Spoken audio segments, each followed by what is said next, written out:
We basically are facing here in the United States 3 challenges.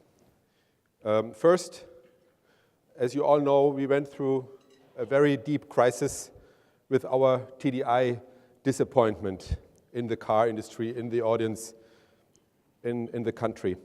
Secondly, our business model was also before the crisis not really set to be a strong player in the market. And thirdly, a car company is a heavy invested industry shaping the future, and really thinking ahead of time is vital for the future generation of people working in our company. And my 30 years business experience, I never had such a challenge to manage a crisis and at the same time build the future. And I can tell you, it's a great team. I'm proud on my team, and I believe and I hope I can convince you today that we are on a very good progress. A few words to TDI. Yes, 500,000 cars were affected. In the history of automotive industry, never such a high number of cars were bought back, fixed, and started to get resold. A huge effort. It's a big machine we needed to build up to manage this tremendous logistic effort, also the technical fix. We are very happy to do this together with our partners, our dealer body here in the country. And I can tell you that we are really ahead of schedule. The agencies, of course, get very detailed information about our progress.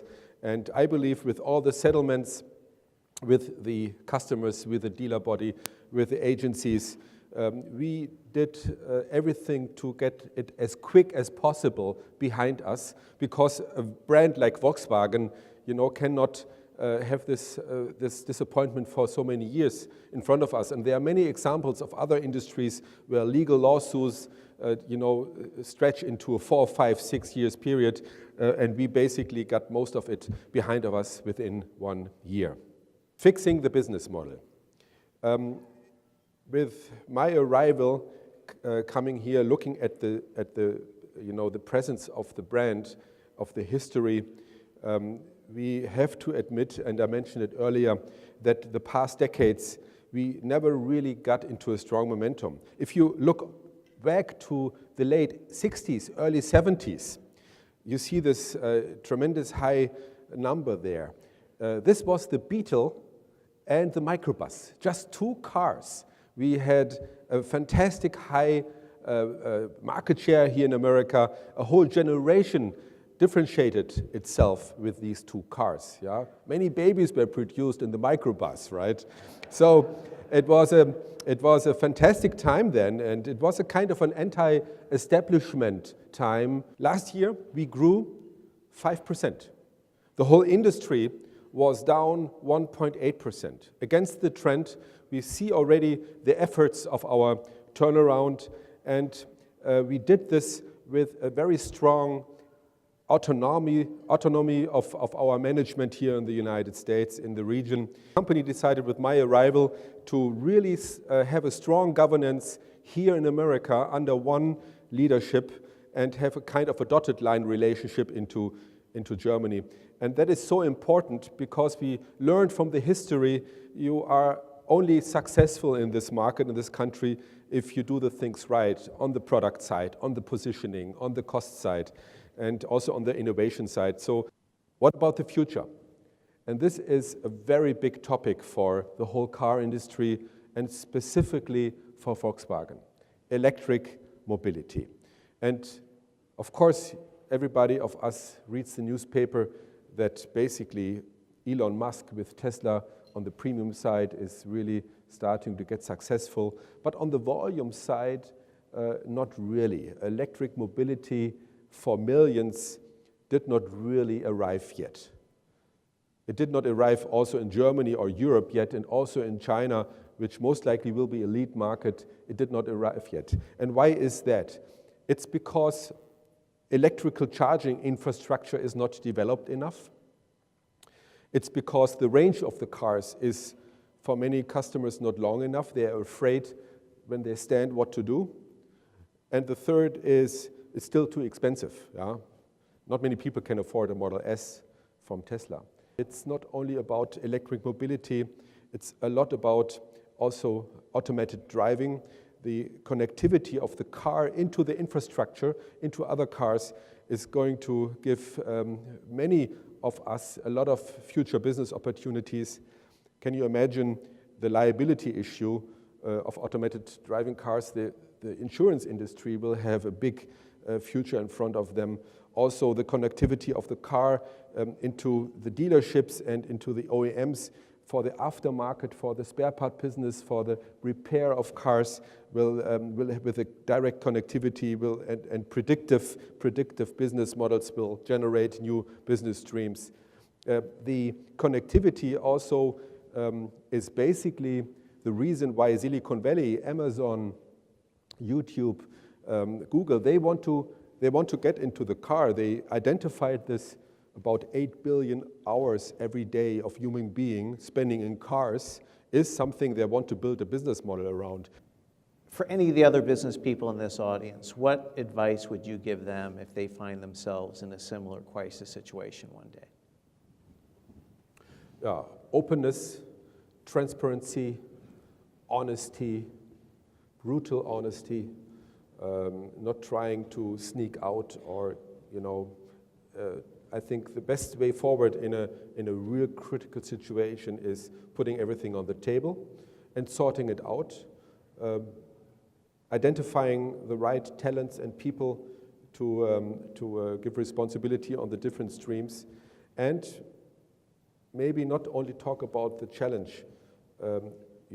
Sometimes you have to tell your team where the horizon is and where we sail together, and you look at this beautiful horizon and not try to tell them how to build the ship. Mm-hmm. Yeah, so I think that maybe was important, that a leader needs to draw a visual picture where the people can identify where to go and not talk about, let's say, the measures and the activities, how to get there. Great. McKinsey estimates that by 2030, about 15% of the cars are going to be autonomous cars.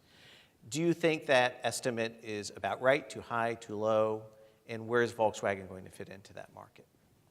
Yeah, that's the most exciting question discussed right now in the industry. I personally am not so optimistic that it will come fast, because autonomous driving is not only technology, it's also an ethical debate which we will have to start in the society. You have to imagine a computer making a decision in a critical situation. There is this 7-year-old girl, and there is the truck with some other remediation evoking where do you steer in a compromise critical situation your car. And the societies in the world basically accept that this critical decision done by human beings is the right way to do. Now, a computer doing that decision with all the intelligence, most likely with less dead people on the streets, mm-hmm. because most likely. So are you skeptical of that estimate? I'm skeptical that the legislation and the society accepting machines doing those tough decisions, that takes more time than what we see now. I believe it depends very much on the regulators, breaking down the different difficult situation in the traffic, most likely 5,000-10,000 different situations, to make a kind of a law book, a case book, how the computer should decide if he comes into that situation. If the framework for such an ethical discussion, also, by the way, liability discussion does not start, technology will not take over.